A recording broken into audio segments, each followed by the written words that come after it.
Subscribe iliyoko chini ya video hii. Asante. YouTube channel yetu tukizidi kukujuza taarifa na habari mbalimbali ambazo zinajiri ndani lakini pia na nje ya Tanzania. Siku ya leo tutaweza kushuhudia mchezo wa kombe la Muungano. Naweza nikasema moja ya ligi ambao tutaweza kuishuhudia leo, basi ni hatua ya nusu finali ya mchezo wa Tanzania Union Super League, yani kombe la Muungano, mashindano ambayo yanaendelea Zanzibar yakianikiza muungano na sherehe za miaka zaidi ya 60 iliyopita.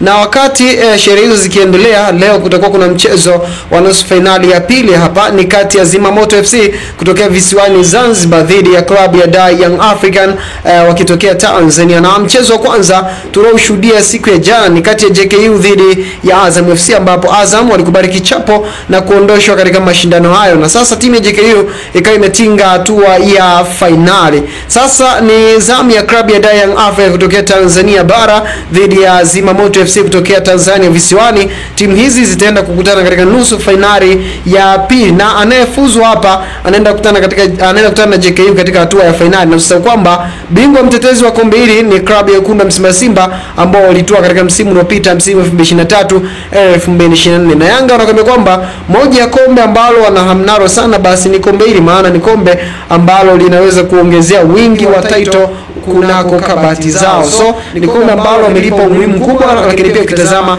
kwa aina timu ambazo zimeshiriki, timu mbalimbali zinazotokea Tanzania bara zimetolewa katika mashindano haya, ikiwemo Azam lakini pia na Singida Black Stars. Sasa kwa mara nyingine tena Azam nao wakawa wameondolewa. Sasa ni zamu ya Yanga kuonyesha kile ambacho walichonacho tofauti na wenzao ambao wameshiriki mashindano haya, ukiachana na klabu ya Simba ambayo ilijitoa katika mashindano haya kwa sababu wako katika mbio za kupambania ubingwa wa kombe la shirikisho kunako barani Afrika. Moja kwa moja naweza nikasema sisi hatuna la ziada, kikubwa ni kujuza taarifa za mechi ya leo kati ya Zimamoto FC dhidi ya klabu ya Dar Young Africa. Unadhani ni timu ipi ambayo itaondoka na matokeo, yani nani anatinga finali kuungana na JKU ambao alifuzu siku ya jana? Unaweza kushare maoni yako katika upande wa comment section. See you next time. Bye bye.